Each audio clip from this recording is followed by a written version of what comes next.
Welcome to VHS Sisters, a nostalgic movie podcast with two actual real-life sisters. I'm Melanie. And I'm Seisha. Get into some comfy clothes, grab your favorite beverage, and come hang out with us as I force my little sister to watch all the movies she missed growing up. I'm in the zone. We're doing it. We're ready to rock. It's time to pod. It's time to rock and roll, motherfuckers! I hope the audio caught that. I hope so too. Welcome to VHS Sisters, everyone. Today, we've got another hot episode for you. This is week 2 of Melanie's Memories. And now as I'm saying this, when did I have you watch this movie for the first time? This movie that I'm talking about today is none other than Return to Oz from 1985. And I'm laughing because I revisit these classics. You know, these are movies that I've seen many, many times since 1985. And rewatching them as a full adult is sometimes, I have to say, it's sometimes a challenge. It's a little disenchanting, you know, it's like, oh, this great movie. And then you're like, what the fuck was I watching? I mean, I have a lot of feelings. Let's talk about your memories and feelings first. I had you watch this fairly recently. Well, no, this movie is a classic for me because I'm sorry. What? Yeah. Welcome, everyone. So this is a movie that I watched as a child multiple times because this is one of my frequent library rentals, which I think this month is kind of a mix of movies you've shown me and also movies that I just really loved as a kid. This was one of them, oddly enough. Yeah. I swear to God, I did not know that. Oh, yeah, 100%. Skipping ahead, but the lunch pail tree, that lives in my head forever. Love that lunch pail tree. Yeah, I had no idea this was like a library card classic for you. Yeah, absolutely. Yeah, then let's get into it. What were your feelings as a child? Do you remember? I mean, other than the lunch pail tree, were there any other sensory memories that stood out to you? This movie is almost kind of like what I would call baby's first horror. Oh, sure. Because it's very terrifying, the set design, especially having watched the classic Wizard of Oz with Judy Garland. It definitely takes a whole different direction when they have what is her name again? Sorry, it's I know it's unique. Fairuza Balk. Thank you. I was gonna say Veruca Salt. It's kind of Fairuza, which I believe it's a Persian word for indigo. Yeah, and which matches her eyes, which matches her gorgeous eyes. Yeah, and this is our second Fairuza film. The first one, of course, being The Worst Witch, which I'm assuming she filmed in the same year. This was a little after. She kind of did this was her first feature film, and she was in a TV movie. I think before this, it was maybe her only acting credit. She did this. She was picked from thousands of potential Dorothys. And she would have done The Worst Witch, right afterwards. And then did a ton of other stuff. Valmont. Have you seen Valmont? No. Okay, that might be another one for a pod. It's a very Marie Antoinette costume drama kind of deal. Yeah, it's pretty good. Oh, Colin Firth's in that one too. Ooh. Yeah, it's really good. Yeah, baby's first horror is a great way to describe Return to Oz. I was going to say my other memories of it are just the characters. There's actually a moment that I think I heightened so much as a memory that actually didn't exist. What was that? So it's technically at the end where she has to go to the ornament room. I remember it so differently. And I'm just in my head, I'm kind of thinking did they cut that and change it? There's no way. I thought it was a room that was basically all emerald green with a bunch of different emerald trinkets or something, and being you have to find your friends, you know, and it wasn't so obvious as it was in the version I watched last night. So. Wow, that's so interesting. Yeah, I wonder if there were making of scenes. I'll have to research that. I mean, I always remember that ornament room looking like an antique mall. Right. It looked almost like the Met or something, like the statue hall at the Met. Exactly. And then there's like little green ornaments, like there's the green vase, there's the green stone, and you're just like, yeah, clearly that's somebody from the Emerald Right. City. Right. Like, come on, guy. I couldn't fucking hide that any better. Like, come on. But what, yeah. So, like, I totally thought it was different, but to my surprise, it was not. But what about I mean, I'm assuming you probably watched it right when it came out. Like, I rented this probably from the library in like 1999, 1998. I mean, I probably rented that very same copy because Yeah. this was already a library favorite for me. This was definitely one that got a lot of rewatch on VHS. And I know it came out in 1985. So I would have been 4 or 5 years old. And I don't think that I saw this in the movie theater. I think Did I it didn't even come in the theater? Or was this like a direct to VHS? No, it came out in the theater and it was a huge flop. Oh, wow. I think the budget for this was somewhere close to like 38 million. What And the hell? and I think it made about 11 million in the box office. It was Floptina. It was total Flopsville. But I mean, it has since gained like a huge cult following. I would say it was one of the first cult movies I really latched onto. And you probably know that I have a huge history with Wizard of Oz. Oh, of course. Yeah. I mean, the parents still watch it all the time, like being like, oh, yeah, that we watch this every day for like 3 years, every afternoon, but they still watch it in its entirety and like enjoy it. Yeah, and they say female autism isn't a thing. Right. Like Yeah, 100%. yeah, no, I had to come home from school and put on Wizard of Oz. That was like my comfort movie. I have it completely memorized. I was obsessed with the world and all the songs. And it was funny because I remember before watching Return to Oz, I remember reading the book, which listeners can't see, but I'm holding up the Walt Disney Pictures Presents Return to Oz children's book. So it's basically just like a film to book adaptation. It just describes exactly what's in the movie. I also had a Return to Oz coloring book, Ooh. which would probably fetch a pretty penny on eBay now if it was like untouched. Oh, yeah. Yeah, I had a lot of like Return to Oz merch, and I remember being at once in love with the movie, but also like terrified by it. And I felt like very special watching it because I'm like, I don't think anybody else has seen this. So I think it was not only like baby's first horror movie, but it was like my first like cult movie. I was like, oh, this is like a special thing that only I know about. And it's like, it's a deep cut. Yeah. Cause it's like, I mean, if you get into it, I mean, I don't know if you've read any of the Oz books. Nope. Okay. So he wrote so many of them. Frank Baum in the turn of the century wrote like, I think there were like 14 Oz books. One of them is called Ozma of Oz. One of them is called TikTok of Oz. So this movie wanted to take all of these other like deep cut Oz books, not just The Wonderful World of Oz, right, and sort of make a story that it represented the actual world that the author had written about, which is very like these children's books. If you do, I haven't read all of them, but I've read a couple. They're incredibly dark. All of the characters are very bizarre. Ozma is a really big character in it, and Ozma is a really interesting. I want to spend a whole section talking about Ozma. And we will, baby. I have a whole thing for Ozma, especially in this movie. So the director of this movie, Walter Murch, who was like a super famous film guy. He worked on The Godfathers. He worked on Apocalypse Now, like all these like really like he was like an auteur. He was like I think he was like the first guy in film history to be credited as like a sound designer. He was like a sound guy and an editing guy.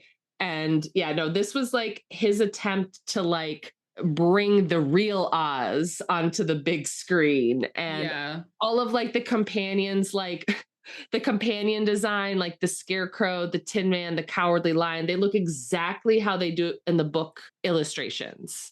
And you're already holding your head in your hands. What do you want to say? What do you want to say? Go on, say it. Go on, say it. We're into it. How fucking terrifying. Straight up terrifying. Specifically, the Scarecrow. Unblinking Scarecrow with eyes basically sewn onto its head. Yep. Oh boy. Like, that's the most. And I know the Wheelers, which we'll get into, the Wheelers are fucking nightmare fuel. But sure. that Scarecrow, I was kind of honestly a little bit terrified after watching it, thinking like, I'm going to bed. What kind of fucked up dreams am I going to have tonight? But thankfully I just slept through the whole night. No dreams of note.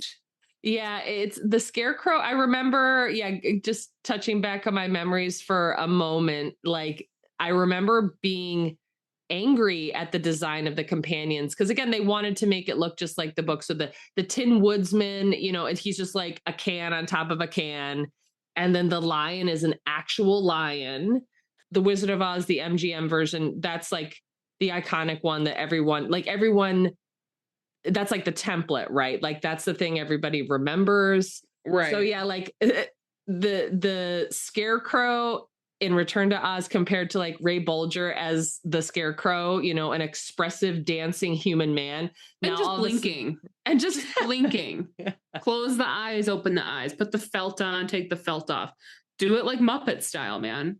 Just like make it a little more lifelike, because that shit was terrifying. Yeah, it's funny because there were like, we can start running through the movie in a second, but I just want to say like the puppetry on this is kind of all over the place. They had Brian Henson do the voice, Jim Henson's son. Really? Do the voice of Jack. Yeah, that's Jack. Oh, wow. The Pumpkinhead. Yeah, that's Brian Henson, who you know from Dark Crystal, and he has voiced a lot of famous characters that we know and love. Mm-hmm. And yeah, it's weird. You would think that they definitely went hard on the claymation and a lot of the set design, but I feel like, and honestly, that Bellina, the chicken puppet was lit. Fucking Bellina. Chicken puppet was incredible. Yeah, she was great. So it's the premise of this movie is pretty depressing, I have to say. Wow. It's so depressing. It's a very depressing premise. Like, Dorothy has come back from Oz. We assume it's like everything that happened in the MGM movie happened. Yeah, I guess I should touch on too, like the fact that they had tried to make Return to Oz for a while because Disney got the rights to all of the Wizard of Oz books.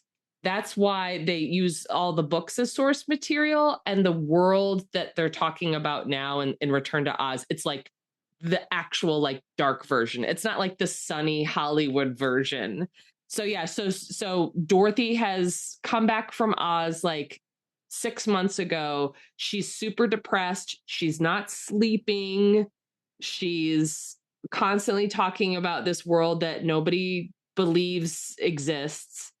And Aunt Em and Uncle Henry are like, what do we do with this kid? We got to build this house. There's all this like this really upsetting stuff about like they lost the house in the tornado and now they got to rebuild the house. And Uncle Henry looks depressed too. And like he broke his leg. He broke his leg and now, but he's not like pitching in. Like, poor Aunt Em. I love Piper Laurie in this, who plays Aunt Em, who I don't know if you recognize. I do recognize her from a few things, and one of which, it's funny because Mom had jumped in to, watch with me for a few minutes, and she goes, "Oh yeah, that's Carrie's mom." Sure. Yes, that like Piper Laurie, who is famously Carrie's mom. Piper Laurie, who, she's done so much stuff. If you ever eventually watch Twin Peaks, you watch that pilot episode, she's going to be in it. Nice. She's incredible. But I love how she portrays Aunt Em, who I think, like, especially in the original Wizard of Oz, the 1939 film, she's just sort of like this old, grouchy old lady. And I really feel for her. I'm just like, yeah, you have like some husband who's like not doing any work. Like you're the only one who's like doing stuff on this farm. And you got some kid who's like nuts, who's like not helping. I'm like, honestly, I relate to you. And she's not like unsympathetic, even though like she does a fucked up thing where she sends, she drives Dorothy off to the sanitarium. I mean, yeah, it happened. All of this stuff happens pretty quick. It's like, she's crazy. We have to take her to town to get this electric healing. Yes. Which is like a song name as far as I'm concerned. I think it's Electric Feeling by like MGMT or something. Yeah. In the news clipping that they're looking at, and this is like, they just throw down the plot like right away. They're like looking at this clipping and they're like, available, electric healing. And I was like, oh, you mean electroshock therapy? Fucking bring back electroshock therapy for children. Dude, I was going to say when they were doing that to Dorothy, when they bring her to the sanitarium, I was like, do that to me. Just like reset me. I said that to Ryan while we were watching it. I was like, hook me up. I'm ready. Just fucking zap me and reset, and we could just go back to 2015 or whatever. Yeah, literally. We have to do it to everyone, though, unfortunately. But that's true. That's true. This movie, I mean, like Dorothy in this, it's such like a PTSD movie. And it almost makes me think of her as like a Vietnam vet. And she comes back and it's like everyone's like, oh yeah. And she's just like staring off into the distance, having these like war flashbacks, even though she was having a pleasant time. It's the opposite. It's like she's kind of living in like her version of hell because Oz was so grand and so welcoming to her. And then she's living with her aunt and uncle, which like I'm assuming her parents had died. Like, yeah, just Dorothy in general. Yes. And then Aunt Em's out here like taking out her frustrations with her no good husband, whose like leg has healed, yet he's not working. And then Dorothy's got it, like poor Dorothy is just having imagination. Like she's just being a regular like 9-year-old.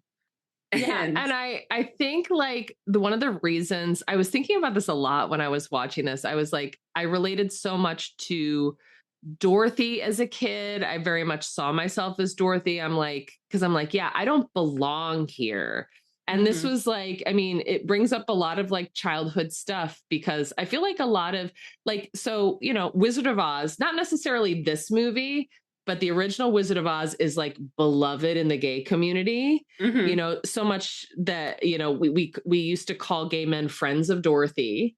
Yes. That was like how, they were identified. And I think it's one of these like places, like these fictional places where people like, oh, right. Like where you come from is brown, humdrum. Everyone just cares about normal stuff. I want to go where it's like fantastic and campy and beautiful. And, there are all exciting these exciting.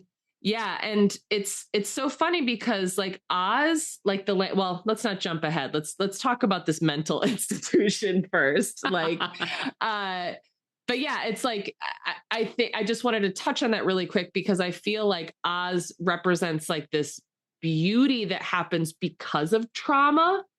And I think that happened in like the first one too. It's like this imaginary world you have to go to get away from like your actual living hell. And I think that's like, it's reflected in like these casting choices that they did, not only in the MGM Wizard of Oz, but in To Return to Oz. Like the people who are in Kansas are also cast in. Yeah. And so it's just like like they talk about that a lot. Like it's like a mirror reflection of everything. And I just think that concept is super cool. Oh yeah, it's perfect. It's like Portal Fantasy. It's classic children. It's like, what is it called? Alice in Wonderland too. Go through the looking glass and it's just like your world, but it's flipped. So yeah, that's like my little fantasy rant. I love it. I love how quick they jump right to, okay, Dorothy's crazy. Now we got to take her to this Victorian, although it would have been Edwardian at the time. So technically, yeah. Again, this era of film we end up in like every single fucking movie. Sorry about that. That's fine. I mean, I want to even touch on like her costuming is so good too. Like everyone's costuming. I mean, I know some of it is a little fanciful, like the head nurse at the institution. Like her shoulders are a little like fanciful, if you will, because they're kind of upturned and super pointy. But yeah, they're definitely making a fashion choice. Yeah. Yeah, I mean, it's but like Dorothy's outfit, I felt pretty true to time. Yeah, no, she's very grounded. Like she's like our grounding character. Veruza as Dorothy Gale is just like, yeah, she's very of the time. Nurse Wilson, who also plays Mombi. Yes, Mombi, later. Yes. Who's played Queen. Played by Jean Marsh, who do you recognize her from anything else? Not necessarily, but she just feels familiar, probably because I've watched this movie so many times as a kid. So she is in another movie, which we talked about maybe covering at some point. This is another family classic, but she's in Willow. Do you remember her character from Willow? Oh, no. She plays Queen Bev Morda, who's like the evil queen who wants to get the baby, if you remember that. Yeah. And also the evil doctor, Dr. Worley, who's played by Nicole Williamson. You probably don't know him, but he's has a pretty famous role as Merlin in Excalibur, which we haven't gotten to yet. But okay. Yeah. We sure will. He's a great British actor. So many British actors in this who are doing American accents. But yeah, they're just sort of like these evil medical workers. And they're like, here's our brand new electric healing treatment. let's hook her up. That part, I think, was the scariest part. The idea, because it really taps this movie taps into a lot of child fears. So like not being believed, being taken away from your home, taken away. Yeah. Being lost. And experiments on your body. Well, this one, like being left alone in a hospital without a guardian. Honestly, I don't think you could do that anymore. You would know better than I would. I feel like it depends, but typically, no. You would, for the most part, you'd have a guardian. I mean, like, for instance, like when I was born, but that was like different because I was in a unit. I was like in the NICU unit. Like, mom stayed with me for the majority of that time, but she also went home and I was just like being tended to by nurses. And then she'd come back the next morning and stay all day. Yeah, I think that there's like rules now for kids. Like you can't leave like a 7-year-old overnight by themselves. Like there has to be somebody there. Yeah, there has to be some sort of guardian. Yeah, 100%. Like especially in the hospital setting. Right, because like people will have to make decisions and stuff like that, and you just need somebody to check in with because there's a child there. Exactly. So they're like, yeah, let's take Dorothy, who's like, I assume she's like 10. I guess I'm really bad at guessing kids' ages, but yeah, they're just like, okay, come in your cell, and they lock her in this room, and then this little girl appears out of nowhere in a white dress holding a pumpkin. You're like, I don't know if she's another patient here. I don't know if she's a dream. Like, is she a vision? But she seems to be looking out for Dorothy. Yes. And she brings her little pumpkin head. She brings her that little pumpkin head. There's a lot of like things that happen, like little things that happen in Kansas that kind of like pop up later. Shape the course of the movie. And I also want to note that like this movie is such an ASMR movie for those who do partake, especially when she's combing the pumpkin. Yes, give me that. Even when they get her ready to go for the procedure, like the squeaking of the machine and like putting the things on her head, like, all of those little clicky metallic noises, it kind of just like makes you feel something. Yeah, no, that's a great point. Yeah, the combing the pumpkin, I completely forgot. I was like, oh my God, that's something that I would have done as a kid. And then also like, yeah, it's like all these little touches.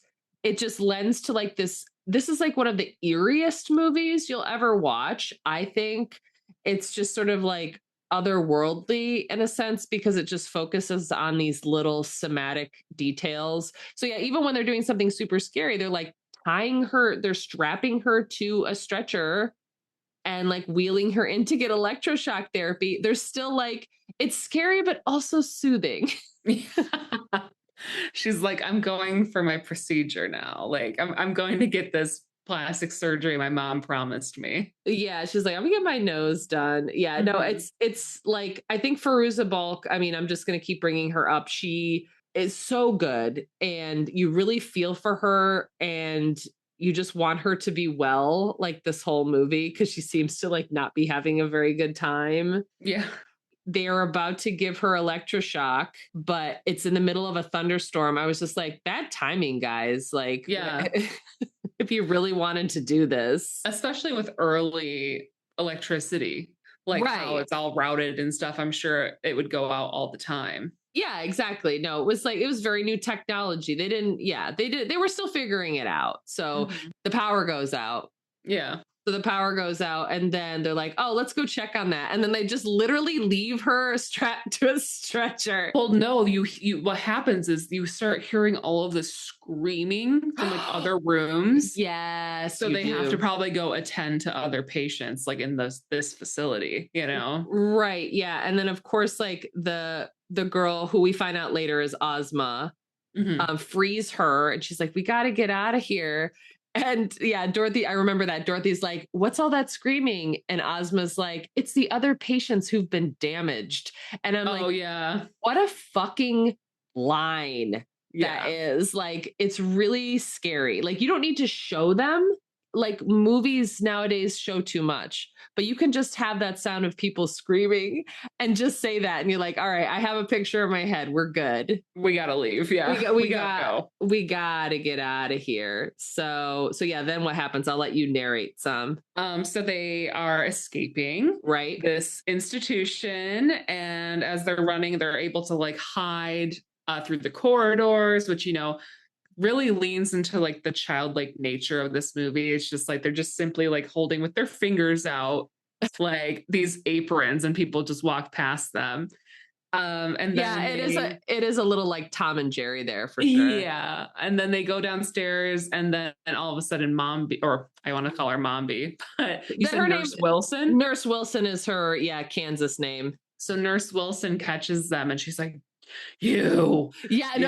She says so like that, and it's so scary. Like Jean Marsh does this stuff, and it gets like deeper with Mombi. Like she really deepens her voice, and it's really scary. It's she sounds almost like demonic, and I was like, where was her Oscar? Like this woman is scaring me. She's got me scared. So they leave, so they're able to run out. The storm's in full swing, right? And they're able to run out and avoid her. And then they get to a river where they basically are forced to, like, Dorothy's forced to jump in. Ozma, she kind of falls into the river. Yeah. And Dorothy just jumps in because Nurse Wilson's right behind her, and she just jumps right in. And then the thing you're probably not supposed to do when you're in a rushing river, she goes inside of a box and like hopes for the best, you know? Like, I mean, it's kind of like a crate that's open air, but still. And she starts floating down, and then she ends up in Oz. I wanted to cut in and say that go ahead. The chicken coop thing is a tip of the hat to the book Ozma of Oz, where it's like after Dorothy's been to Oz and she goes like on a cruise with Uncle Henry, and then like the ship sinks, and then she goes into like a crate and floats to Oz. So there's all these like, again, all these sequel books. Ozma does or Dorothy? Sorry, Dorothy does. Yeah, Dorothy does. So it's like she, like all the sequels to the original Wizard of Oz book are like Dorothy goes back to Kansas, and then she's got to go back to Oz, you know, like she somehow finds her way there. Through a storm. So I just thought that was like, they're like nod to that. It's a nod to that for sure. So like, she floats down the river in this chicken coop. Bellina somehow she appears once she gets to Oz. So she like wakes up and she's in still a body of water. Here she noticed Bellina's there, the chicken, her good old friend. So they decide, like, you know, Dorothy's like, oh, we're in Oz. This is the desert of like what, death or something, or it's called something. It's the deadly desert. The deadly desert. So we're in the deadly desert, but you know, we can survive if we just walk on these rocks. Again, childlike, where it's like, you know, playing lava, right? You have to walk on all the pillows, the floor is lava. Yeah, I think like, I mean, and this is sort of how like the books are too. It's very like, there's not a lot of narration or characterization. It's just like characters that, you know, you like, and they're like, and now this happens. Yeah. And this movie is very like that. It's very, how they say, episodic. It's like, Mhm. okay, now we're in the deadly desert. Now we're in an orchard with the lunch pail trees. Yep. Now we go to Emerald City. So it's very like questy. Yeah. You know, it's very much sort of like a D&D quest. The Deadly Desert is, I definitely like played that game. You know, I played the stuffed animal lava game with gremlins. Oh, yeah. Because I didn't want the gremlins to eat me. And with this one, I was like, yeah, I don't want that sand to turn me into sand, because that would Exactly. suck. So all the rocks are like the Gnome King's spies. Full on surveillance state Full with these rocks. Yep. Yeah. Big Brother is watching you. He's watching you from rocks. And it's all this claymation. And the claymation in this movie is just out of control. They had so much time and money to do this, because if you know anything about claymation, it is the most time consuming art you will ever do. So just the amount of it in this movie, I'm like, I got to give props to them for even attempting. I think it was great. Like, honestly, it was kind of nice to not see the villain for so long either. It kind of reminded me of our last movie, Legend, with like, I just called him Rockface.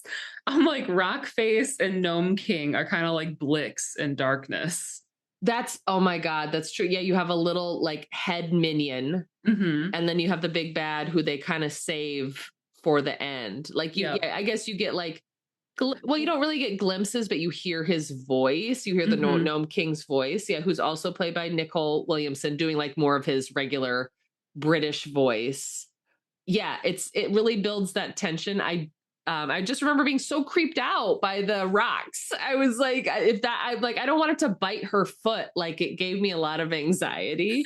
Don't bite my foot. Oh, God, I don't want anything to bite my foot. Talking about this is going to unlock a lot of childhood trauma. Now I'm thinking, I didn't want anything to bite my foot when we went swimming in the lake. That was my deepest fear. I wouldn't go in because I didn't want those fish biting my feet. That didn't bother me so much. It was one time when we were tubing, there was a like dead sturgeon, which if anyone knows what a sturgeon is, they're bottom feeders, like huge fish, prehistoric.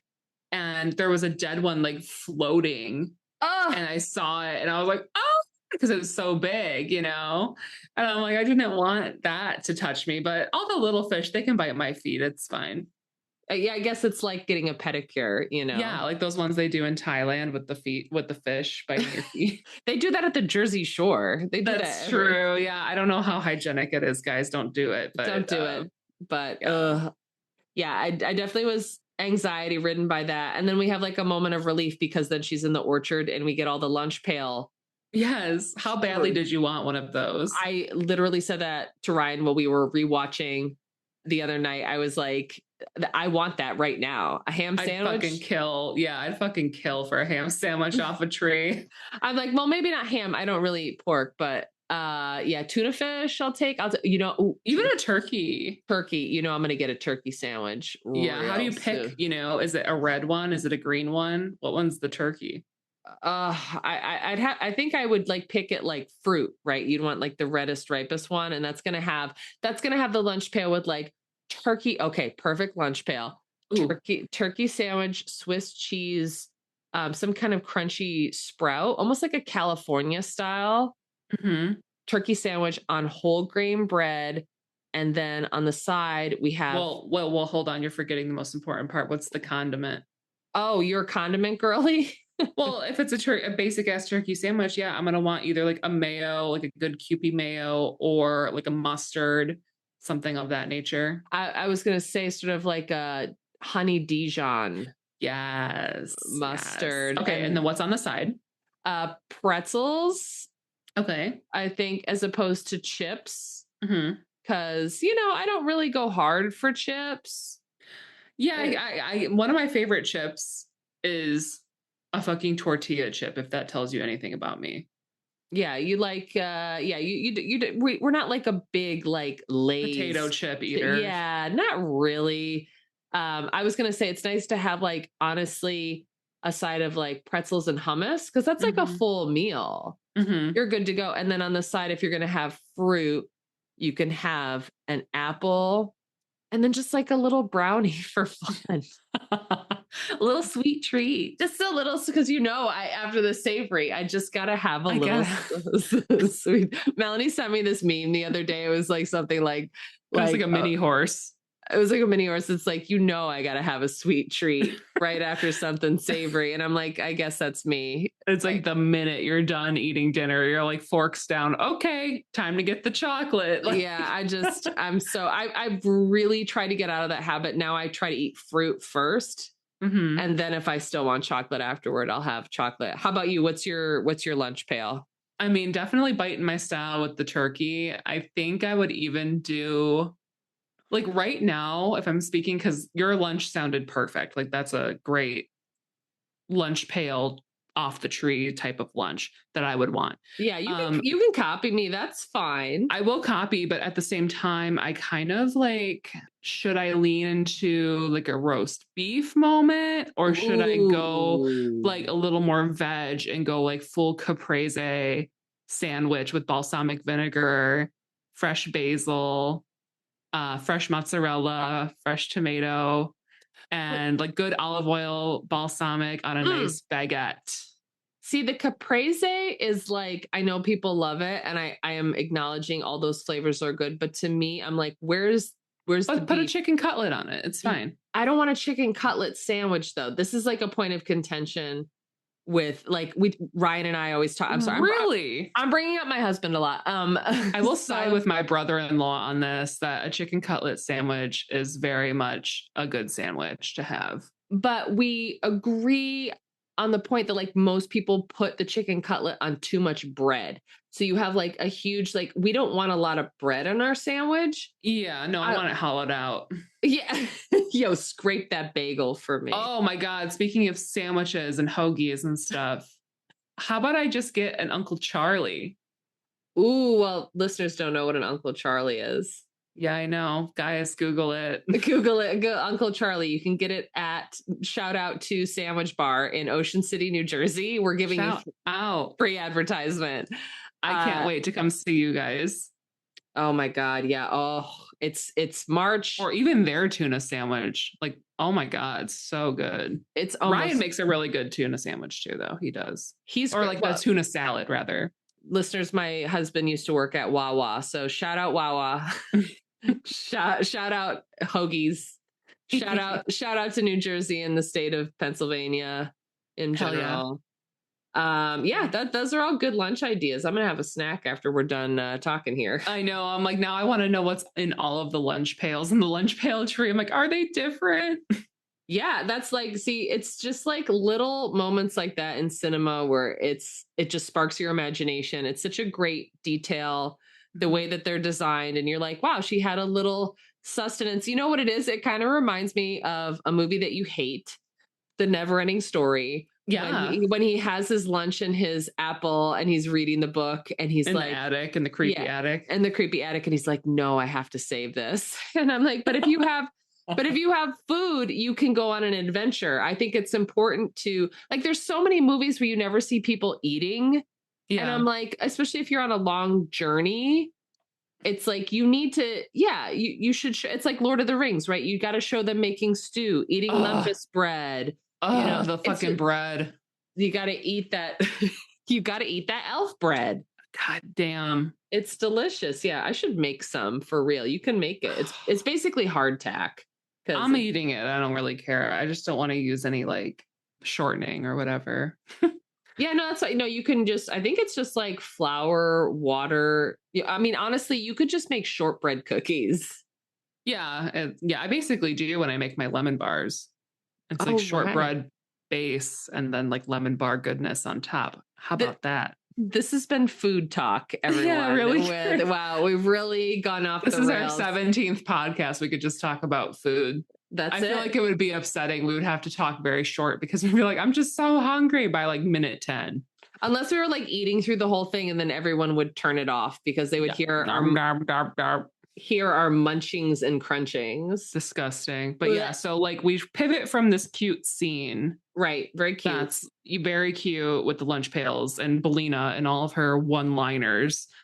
Yeah, no, Belina's there for jokes, clearly. I mean, she also ends up being like the hero of this movie, but we don't know that yet. But she's just here for comic relief and chicken noises, and she's an icon, legend, diva, doll. She's taking the place of Toto, but in a way that Toto never could because he did not speak.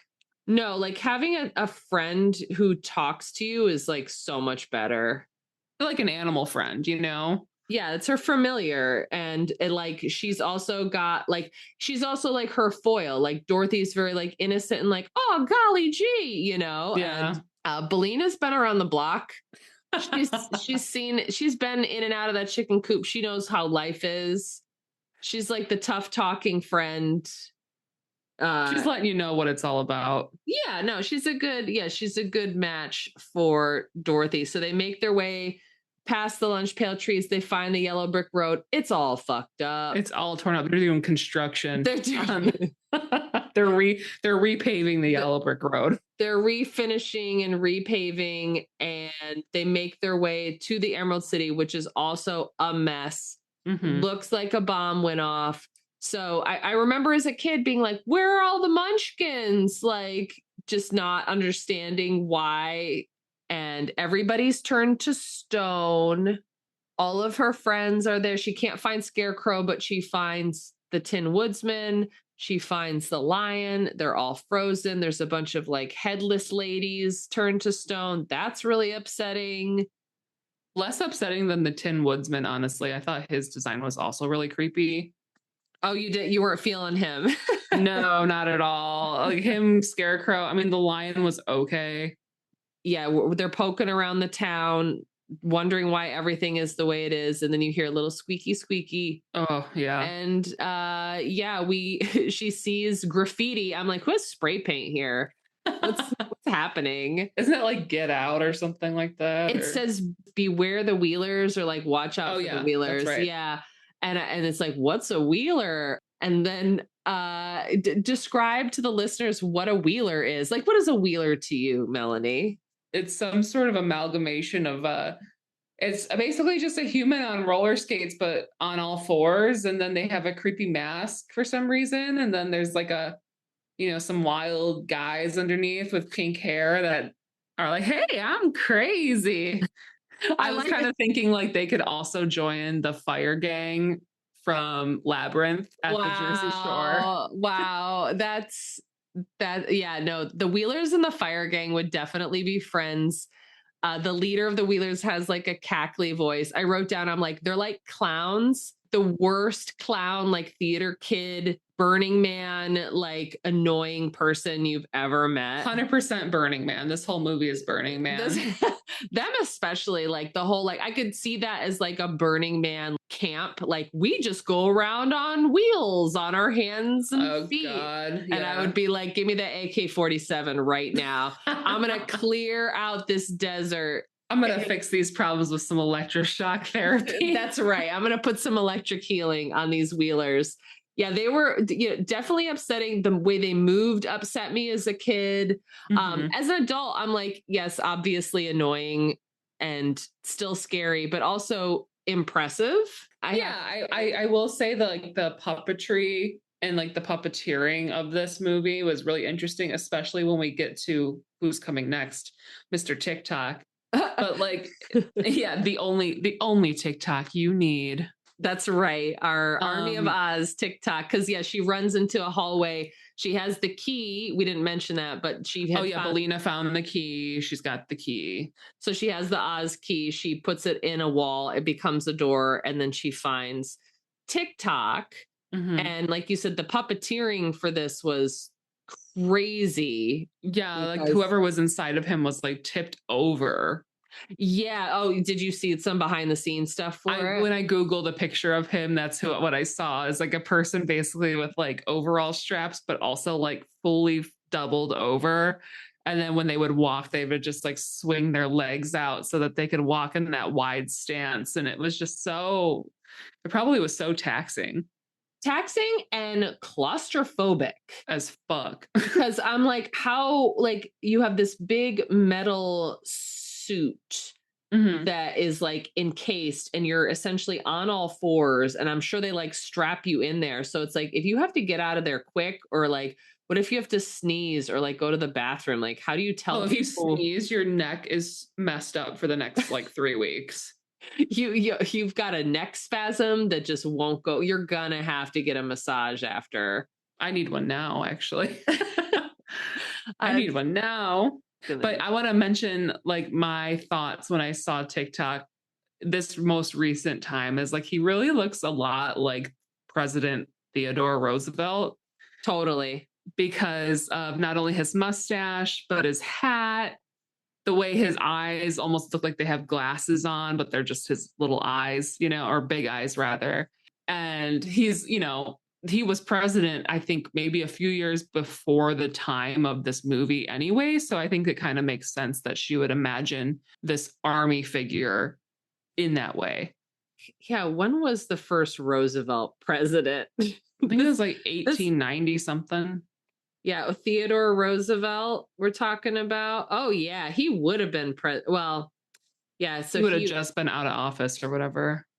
I think his presidential term was from 1901 to 1909. There we go. There we go. Wow, that's a really good pull. Yeah, he was a Republican.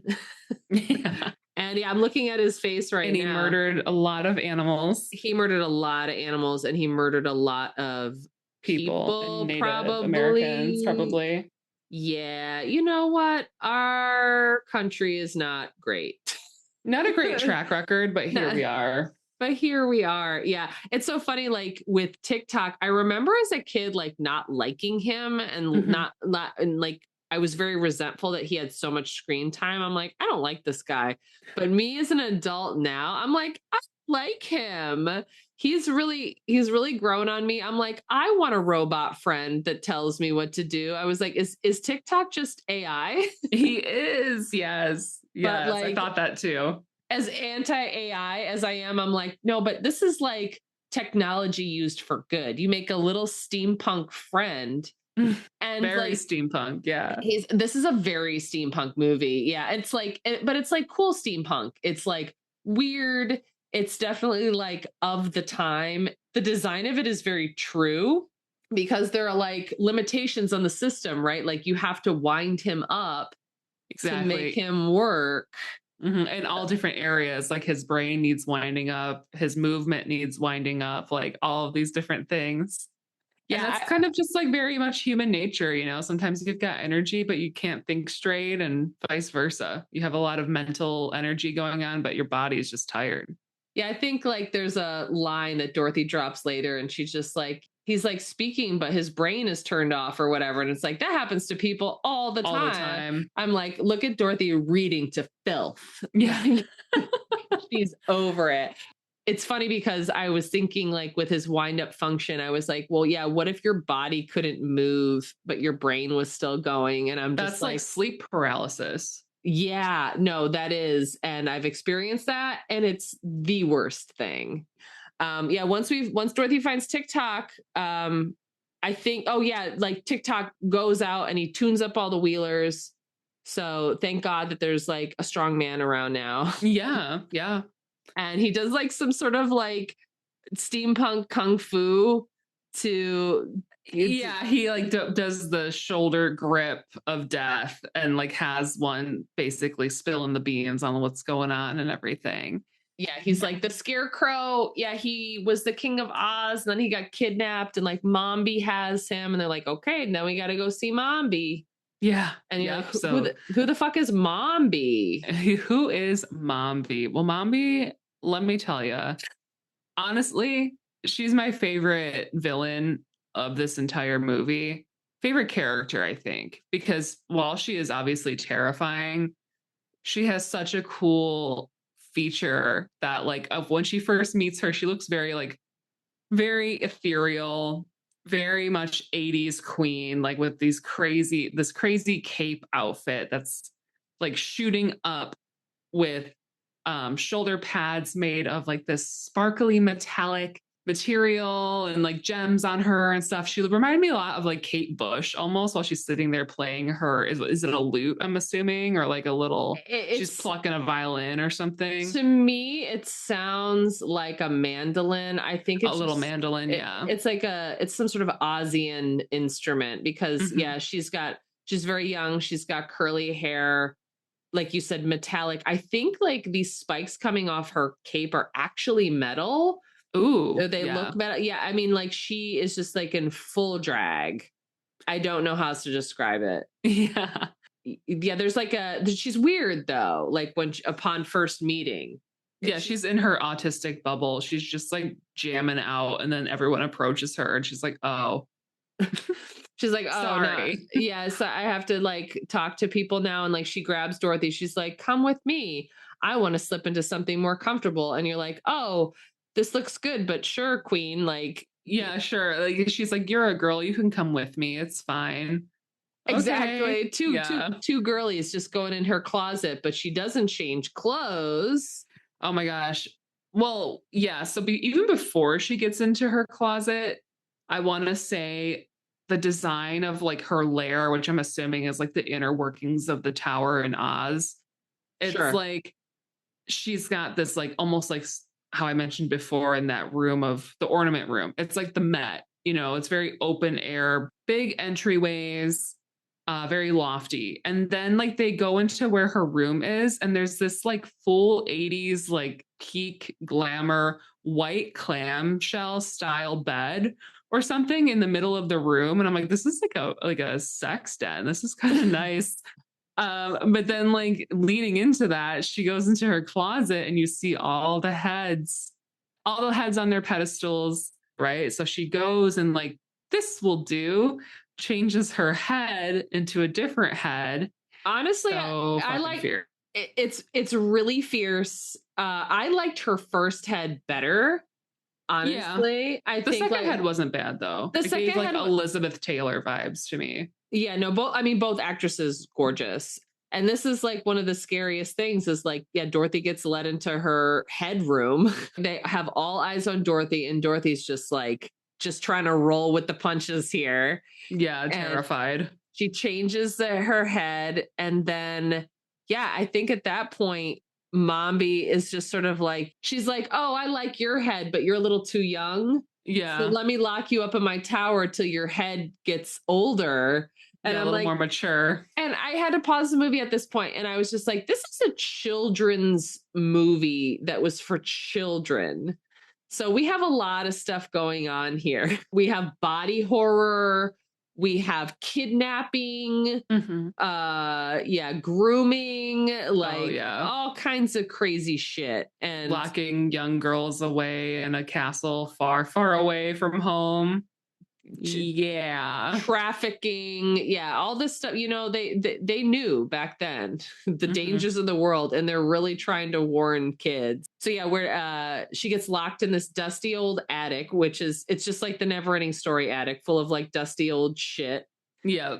And then we get to, why don't you describe who she meets in this attic? Oh God. So she like is in this attic. Here's a little squeaky voice who's like, Mom, or something, or like asking for mom, or like, hello, who's there? And she walks up to this pumpkin head who I'm like, okay, I know Nightmare Before Christmas came after, but it's like Jack, the pumpkin head guy or whatever. Well, fun behind the scenes movie trivia. Tim Burton even said that Jack from Return to Oz was a direct influence for Jack Skellington. This was this was not an accident at all. Listen, I'm so intuitive, You just know, I mean, the references are all there. Yeah, he saw this movie and was just like, okay, I got to make my own version of this because I love it. And Brian Henson voiced Jack, just like I told you. So he's got that very young boy kind of voice. Yeah, young boy voice. And like his puppet stature, like when he's on the ground sitting there because his leg and his arm have been removed, he is very thin. Yes. But like Dorothy, he asks, he's asking for his mom, and she's just like, I'm not your mom. He's like, are you sure? And she's like, yeah, I'm sure. But he's like, hey, how about you tie my arm and leg back on? I'm like, okay. And she's doing these very like weak knots. And I'm like, how is this going to work? So she ties his little like stick arm and leg back, and he's able to stand up. And that's when the body like changes a little bit. He becomes less thin and fills out because there's somebody obviously like puppeting him. I don't know if Brian Henson also puppeted him. Oh, fun fact, you're gonna love this. You know who else Brian Henson voiced is your buddy Hoggle in Labyrinth. I'm sorry. Really? Yes. Her face, listeners, is upset. Fucking Hoggle. Yeah, he can never escape Hoggle. You can't. You honestly, you try. He's like an ex you just can't shake. Mm-hmm. I can't with, but it's funny to think like, yeah, Hoggle has a very different voice than Jack. Very different. So give it up to Brian Henson for like being an voice actor. Acting. Yeah, give it up for him. Yeah, they meet another character called the Gump.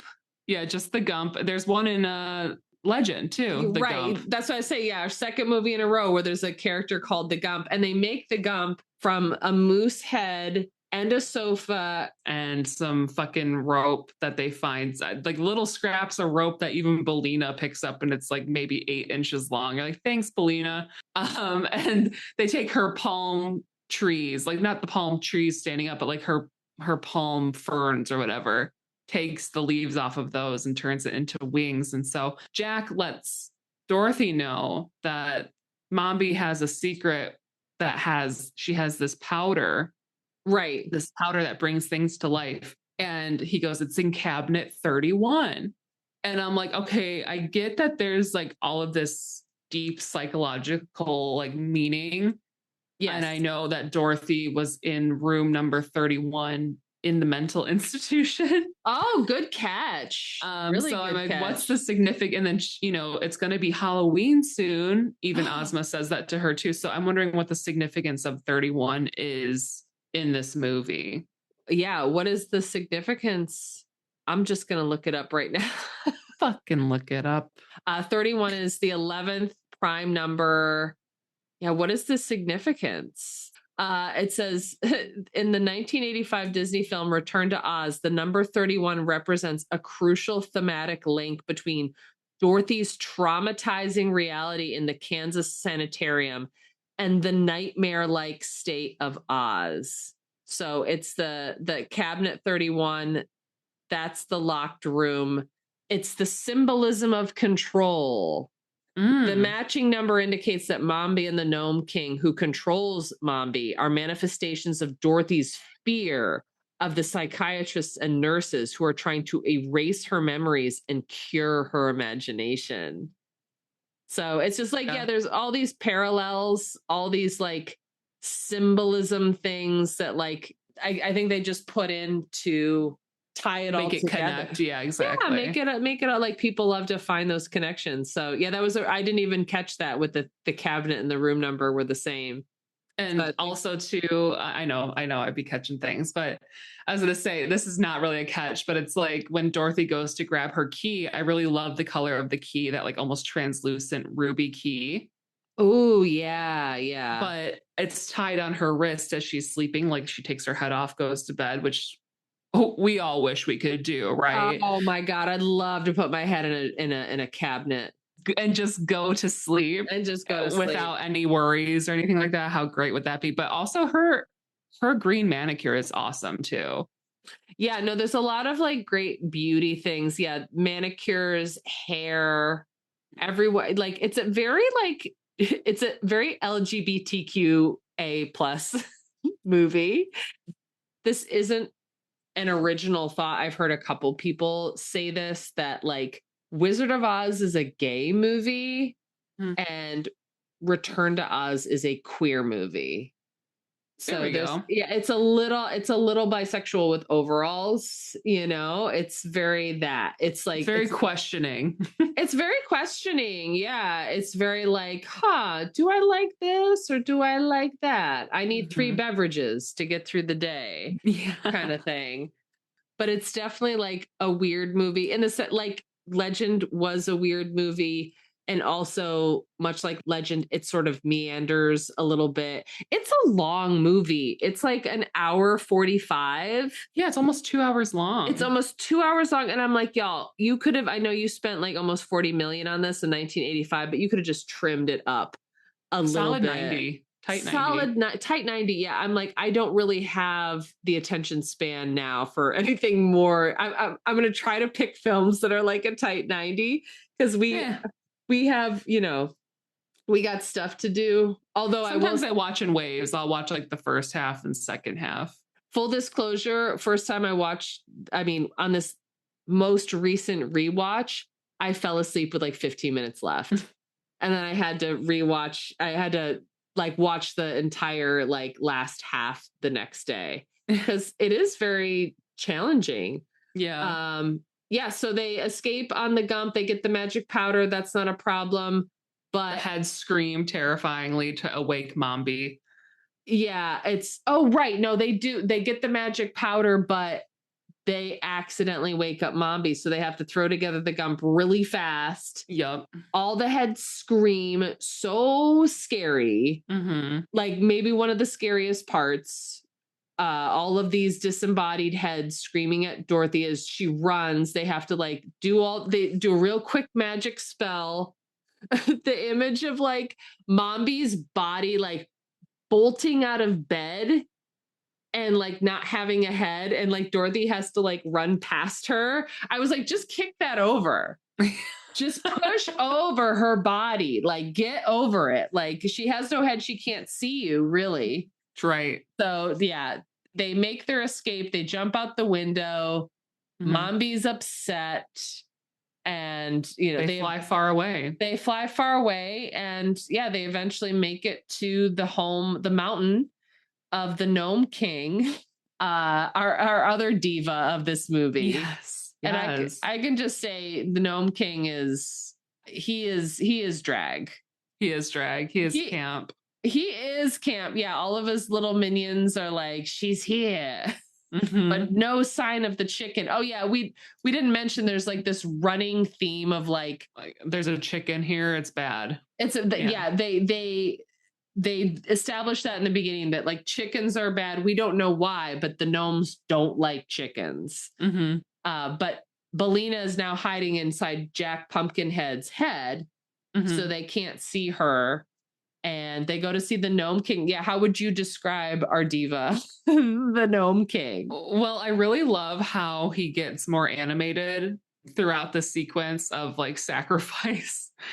So everybody basically arrives. He talks to Dorothy a little bit, and he's still very much like into the wall. He's just that claymation version of himself speaking, much like the minions. Yes. And then he goes, okay, well, I have a task for you guys. If you want to save Oz, you have to go into this room. And I turned everybody into an object. So go figure out which one it is. You got 3 chances. Okay, bye. And then, so like as, people get sacrificed. So I think like the Gump goes first. The Gnome King chooses. Yeah, the Gnome King has like this weird blend of like forcing them to like basically choose their own demise. Yeah, he's very tyrannical and like likes to make up rules on the fly. But also does whatever he wants. He does whatever he wants. I mean, he's also like he has a little bit of swag. He has some. Yeah, the Gnome King has swag. He's definitely got like initially some manners. One of my biggest takeaways from this is I remember. I'm sorry, I forgot about the part where the Gnome King serves Dorothy food, and it's limestone cake and melted silver. And I was like, you would fucking die if you think of all those people who are like, I need to take colloidal silver, and they turn blue. Yeah, no, because people are fucking idiots who get their medical information from I was like, she's out here drinking colloidal silver, trying to like detox her body. Yeah, no, I just remember that as a kid. I was like, ooh, limestone cake. It's almost like a scone. Yeah, delicious rock scone, which I think is a thing. UK friends, please email us and let us know. Is that a thing? But yeah, like you said, he's very tyrannical. He makes up his own rules. He's like, yeah, go see if you can figure out where your friends are. Mm-hmm. And it's just this very long, I mean, this like really, I think this really dragged out the runtime, this whole like sequence of like having them go one at a time into this ornament room to figure out like who their pals were. Mm-hmm. And so every time he gets more animated, every time somebody like loses the game, he's like, he starts showing up and his eyes turn blue and then his face turns into like the actor's face more, but still with that mask on. And then he's like, oh, are you looking for these? And he's got the ruby slippers on. I'm like, do they even fit you?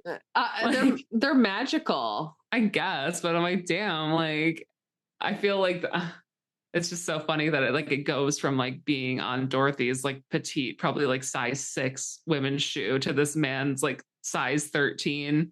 His full like size 13 rock foot.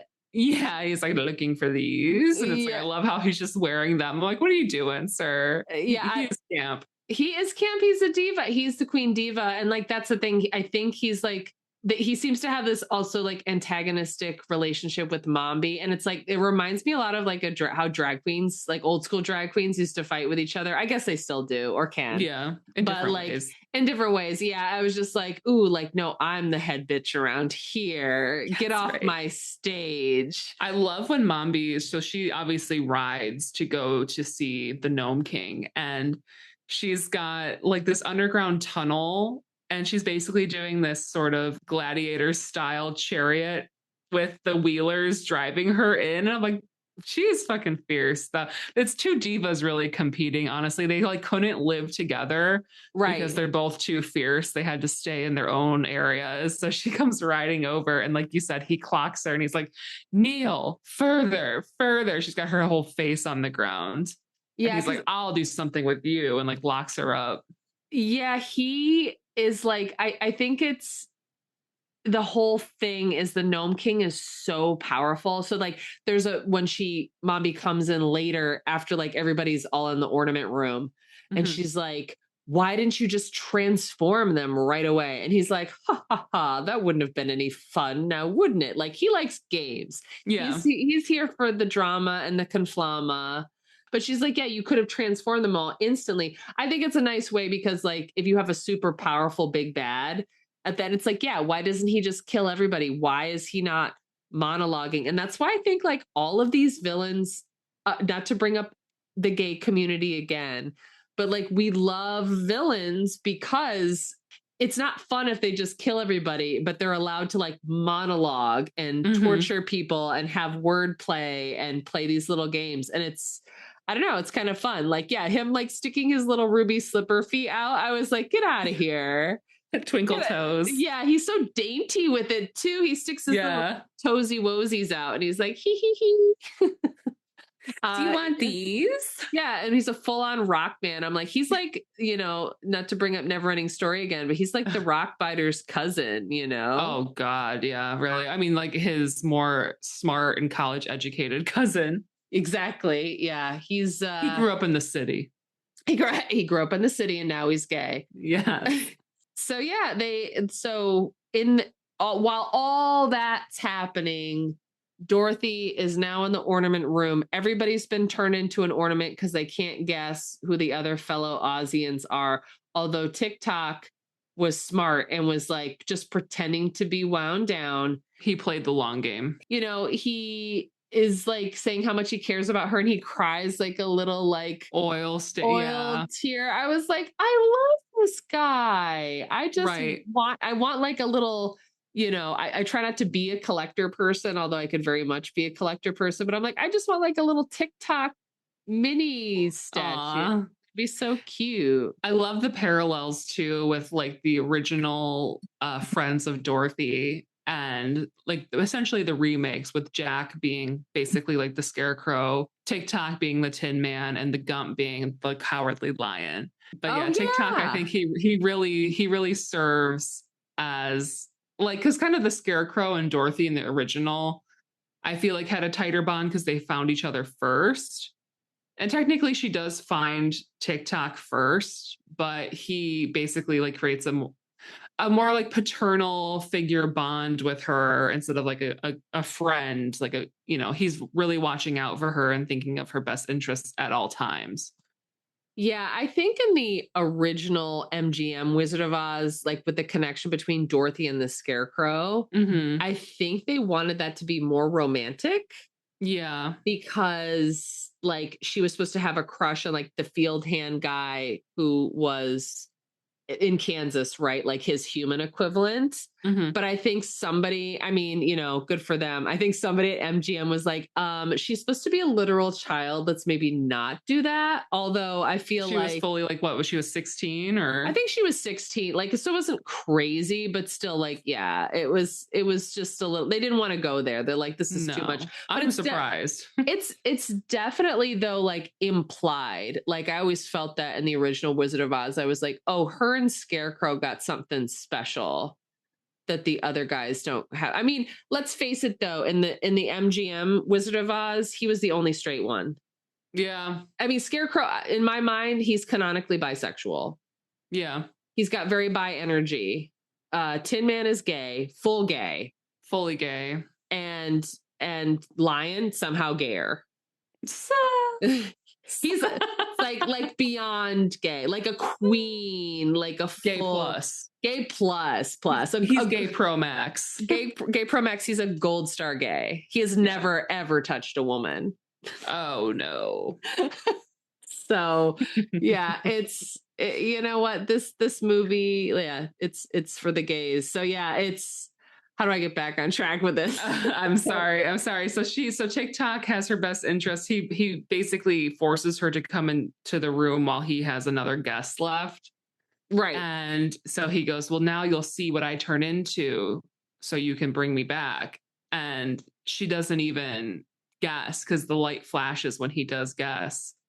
And right. And he could be anywhere. It's not like he's going to drop right there. He just becomes a part of the room. Exactly. So she kind of like starts walking around desperately looking for things, yelling for TikTok, and then she sees an object that happens to be a green gem and thinks, oh yeah, emerald, that's gotta be it, right? So she goes over, says the magic word Oz, boom, here comes creepy Scarecrow.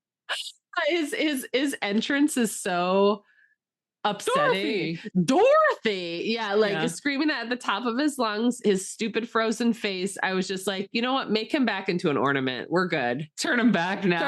Turn him back. I'm good also, on this. How did he become king? Like he became king after she left? I don't know. So he's King Scarecrow. So like the canon thing, I think, is like after the events of the first movie, remember that the Wizard of Oz flies off in his balloon and he can't take Dorothy because he's an idiot, and the balloon goes too quick, and for some reason he couldn't bring it back down. So there's no more Wizard of Oz, so they make Scarecrow king because apparently he's like, I mean, he's the hero who saved the city, and he's like, what are they're not gonna make the Lion king, even though he wants to be king of the forest. He's not like, he's not. He could be like Ned Stark, in Game of Thrones. He's the hand of the king. He's the king of the north. He's the hand of the king. Exactly. But anyway, yeah. So for some reason they made this blank-faced Scarecrow king of the realm, and yeah, it was an upsetting choice. I don't know why they had to. I was going to say puppet him like that, but he's not even a puppet. Just make him blink and make his mouth move. Problem solved. I can get behind a lot of it, but it's just the locked mouth and staring forward, creepy, like 1,000-yard stare eyes. You know what? I was just thinking again of Labyrinth. I was thinking how you wanted to like yassify Hoggle. I still do, baby. Let's fucking go. Timothée Chalamet, what are you doing? You are my Hoggle. So what if they did that with Scarecrow? What if it's a young twink in a Scarecrow outfit, but who it should be? Know who it should be? Connor Story from Heated Rivalry. Oh my God, Connor Story would be such a good Scarecrow. Yes. Okay, yeah, no, we need to like recast. We're cooking again. We're cooking again. Put us in the writer's room. More women in the writing room. Let's go. Let's go. Connor's story, yeah, Scarecrow. And Hudson, what's his face? Williams, yeah. He could be a good Tin Man. He'd be a great Tin Man because he's supposed to be like, a little gay, a little autistic. Mm-hmm. And then, yeah, who would be the lion? Maybe the other guy from Heated Rivalry, who's the big guy, the guy who with the subplot. Yeah. It could be him, or that would just be easy casting. Or we could go more like rogue with it and just go like full Chris Hemsworth or something. Chris Hemsworth, I feel, is like down for whatever. Yeah, he would do it. He would be a good lion. Yeah. Someone who looks like a Leo, Oh, yeah, you got to get that big Leo energy, that blonde, the massive hair, and that sunshine diva. And like, say if I wanted to do like live action human, like almost how they did Cats over again, which I will never seen. Maybe I will for the sake of like insanity. But and I think I would cast my Mufasa as Chris Hemsworth and then my Scar as like Jason Momoa. Jason Momoa as Scar? Yeah, because he has a scar on his face anyway. I guess, but he's too straight. Like Scar, again, another gay villain. He could gay it up. He could gay it up. Yeah, it's like, yeah, I'm like, who would it be? Austin Butler? No, he's too busy working as Jareth. Oh, right. He's in the other movie we're doing. He's booked. he's booked and busy. Yeah. He can't possibly be that. Yeah. Tune in for more alternate castings on VHS Sisters. I'm just saying it's like basically who is Battle of the Hotties, Chris Hemsworth, people jizz over him, and Jason Momoa, people also jizz over him. So again, Battle of the Hotties. But anyways, circling back, the Gnome King, who's really mad because now Dorothy has figured out how to find all of her pals who are green artifacts in, like you said, in the Metropolitan Museum. Yeah, in the Hall of Statues or whatever. In the Hall of Statues. So basically, like, everything gets really bad really quick. He gets back into full claymation mode because so everybody like turning into ornaments was like increasing his power. He was turning kind of human for a second. Yep, the souls are returning and his power is diminishing. Yeah, and I remember being confused by that as a kid. I was like, what? He was human and now he's back to being rock again. I didn't understand that part. I thought that like they didn't have enough money to do all the claymation the whole time. So they just like tried to pass it off. But now I know it was very deliberate. So he turns like super claymation mode and he's trying to eat everybody and all the walls, all the gnomes come out. It's like, I have to say, shout out again, claymation. Hard task. This whole shoot, I know from watching behind the scenes stuff, took a long time. This claymation must have taken like a full year to do. It was a huge project. But yeah, the Gnome King is so pissed. He tries to eat Jack Pumpkinhead, which again, super scary part. He like picks him up by his feet and is dangling him down his gullet. And you can like, I was like, what is the digestive system of this rock guy? Even? I guess it's just lava, man. Hey, good point. Yeah. As you go back, that's terrible. Oh my God. What a way to go. Just like falling in lava. And at this point, I feel like most audience, myself included in this, kind of have a soft spot for Jack at this point. While he was kind of creepy and annoying, especially like losing his head while they're like flying over the desert. And like, I'm like, can you just do something normal and just be normal for a minute? But he like puts a blanket over Dorothy while she's sleeping. Like he really like loves this like pseudo mom that he kind of adopted.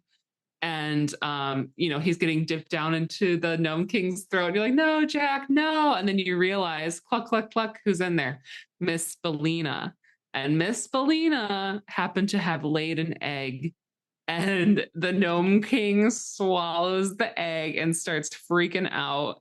And I just want to know, why are eggs poison in this? Is it because they're like inherently Christian or something? Or like, I don't get it. I don't think it necessarily means something. I think it was like just a funny fun. It's a funny fun. It's like it's a payoff to them not liking a chicken, or like there had to be something, like it's kryptonite, right? Like why does Superman get defeated by kryptonite? Like that's that's just the gnomes kryptonite. They don't like, they all have egg allergy. Okay. You got to check that ingredient list. They cannot have egg yolk, egg white.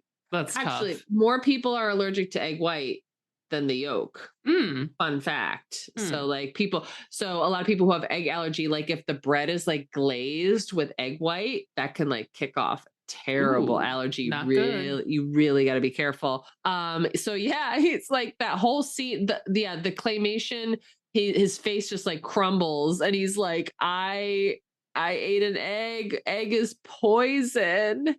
And he's like, egg is poison.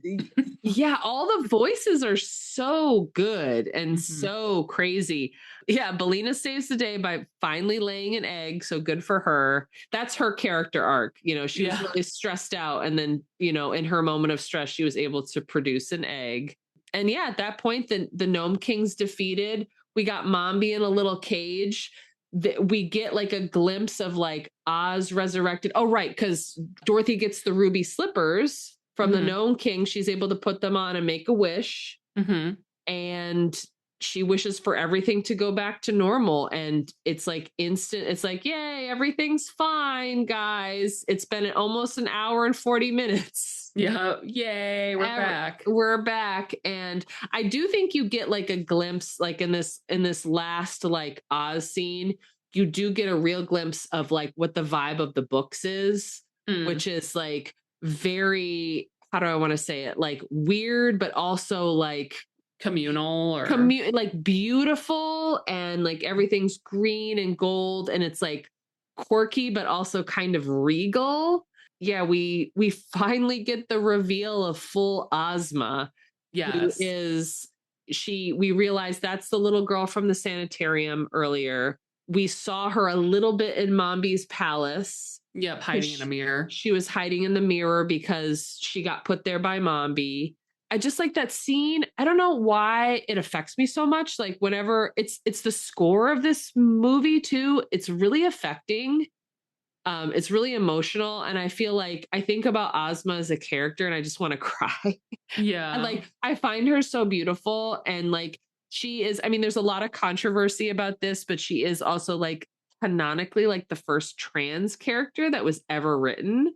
Yeah. So she was like, you know, a boy, and then she got changed to a girl. And in the books, it's like, it's kind of dubious, like whether she wants to change or not.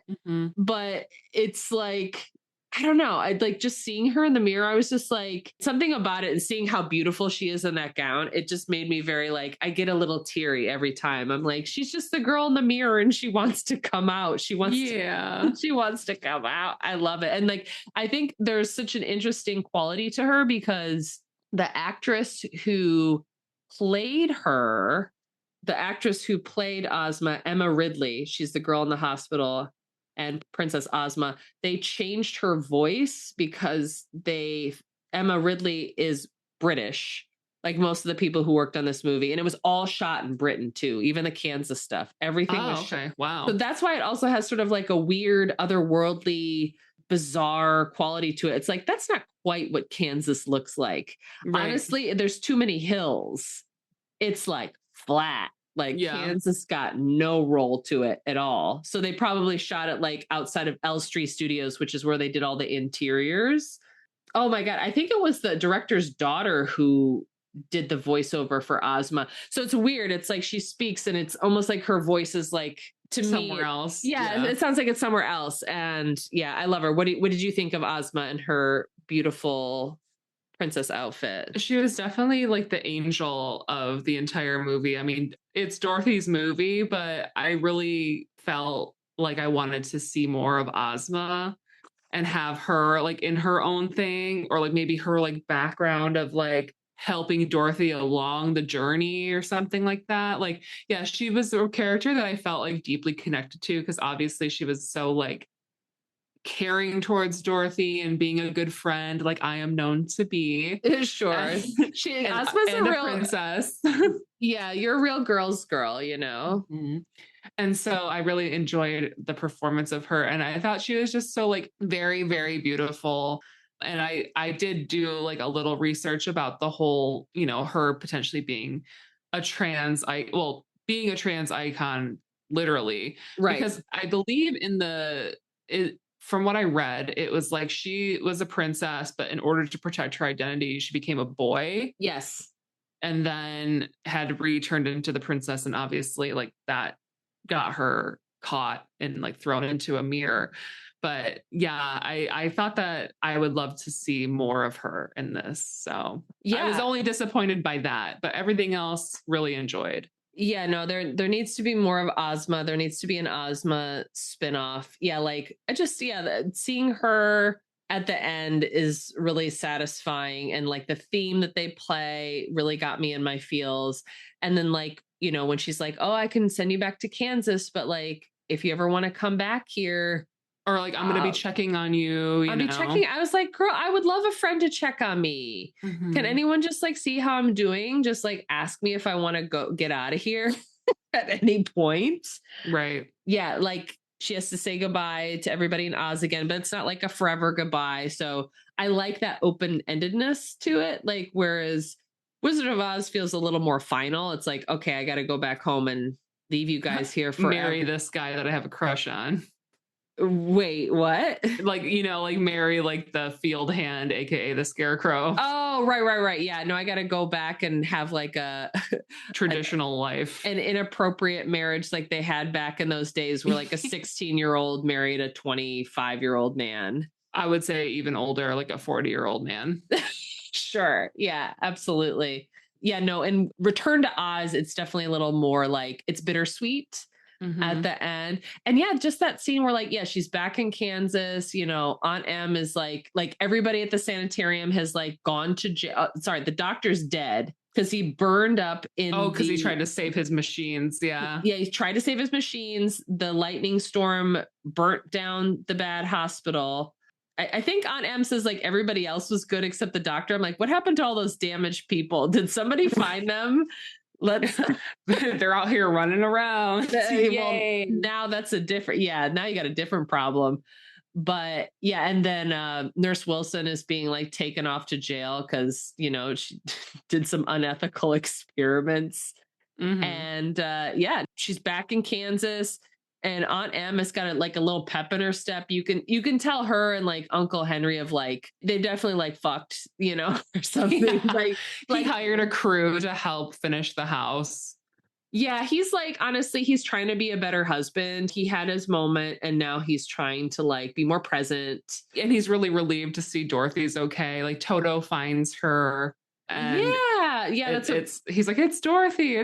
He's so happy to see her. And everybody just like turns, you know, like more positive, which is great. Like a good way to end this sincerely messed up movie. Yeah, I think that they like, I do love the ending. I mean, it's sad that she's back in Kansas, but yeah, Uncle Henry seems like legit joyful to see her. Like, shout out to that actor for doing a really good job. He got that Lexapro or whatever. He got a little pep in his step for sure. Yeah, there's like that little moment at the end where Dorothy sees Ozma in the mirror.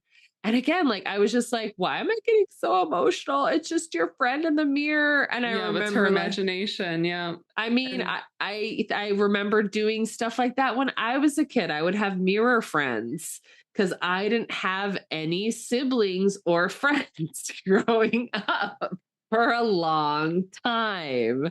So exactly. what do? You make up if you don't have IRL friends, you just make them up. Well, and then so she calls Aunt Em to come see her friend in the mirror, and Ozma, you know, tells her, shh, you know, don't be acting crazy now.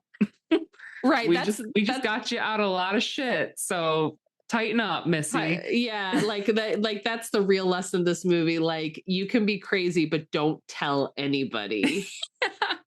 Keep it under wraps. Normal in society. Exactly. She's teaching Dorothy how to mask. Okay. Yeah. Don't go full nuts. Don't do it. And so, yeah, she goes, oh no, it was just a reflection in the mirror. And she's like, I know you probably love having your own room now, and so it just kind of like caps off in a really sweet ending where, she gets to still have her imagination and potentially return to Oz, but hopefully when it's not so messed up this time. But they got Ozma's like now back in power, so it kind of sets it up. They could have done more sequels for it because again, Disney had the rights to all the Oz books, but again, this was like the movie that like put any hope of that in the grave because it was such a flop and people were upset. Like kids went to this screening with their parents and like started crying and parents were upset and it was like a whole thing. And the director, he was just like, hey, I made 2 Godfathers, like what do you want from me? He's like, I'm an auteur. Okay, he's like portfolio piece, it's fine. I think it is a cult classic. I mean, it was like a library VHS classic for both of us that we've been able to like recap and reminisce over. I mean, what do you give this movie? For a rating? Yeah, how do you rate this movie? You know what? I think discussing it now, having learned more about the background of the movie. Yeah. And obviously my own childhood nostalgia, and then that nostalgia kind of being ripped away from me, having watched it again.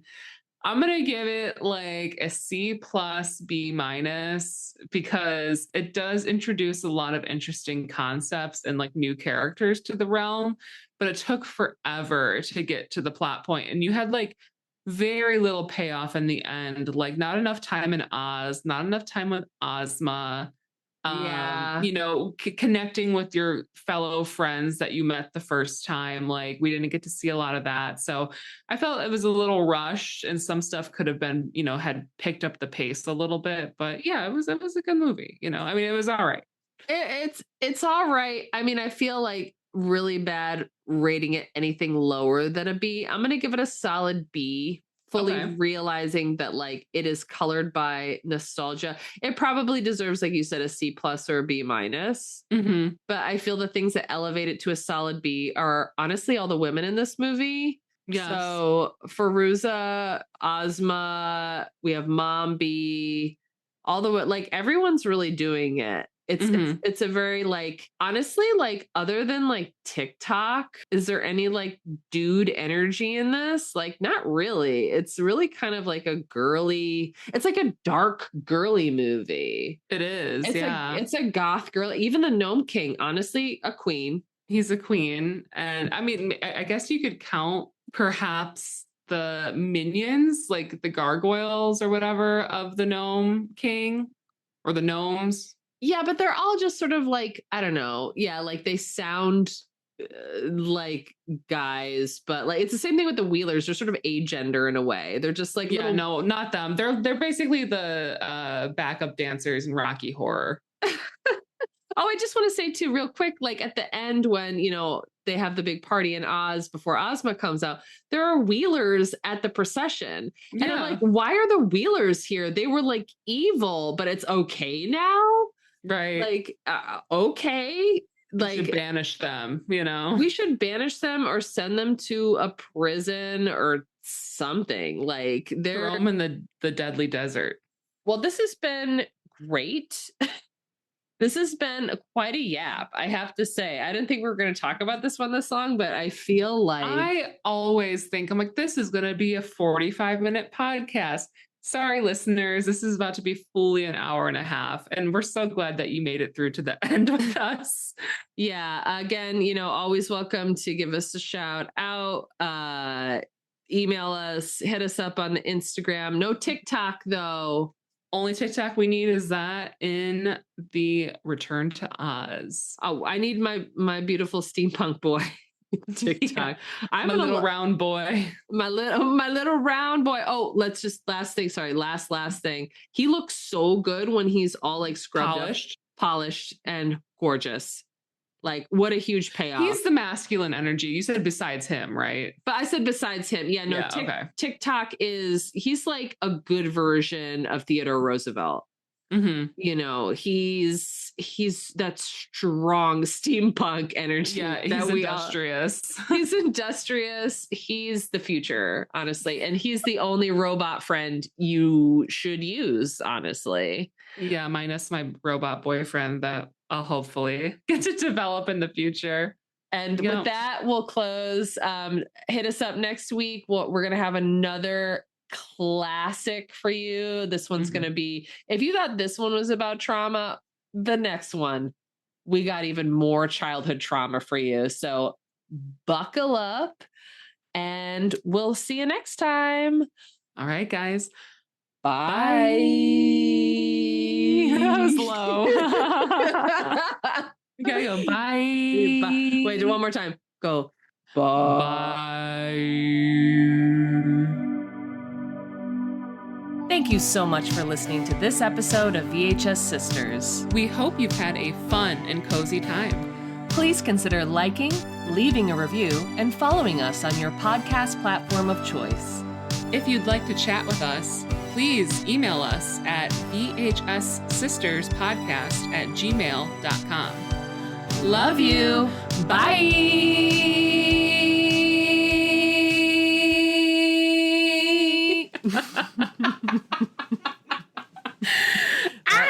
That's it.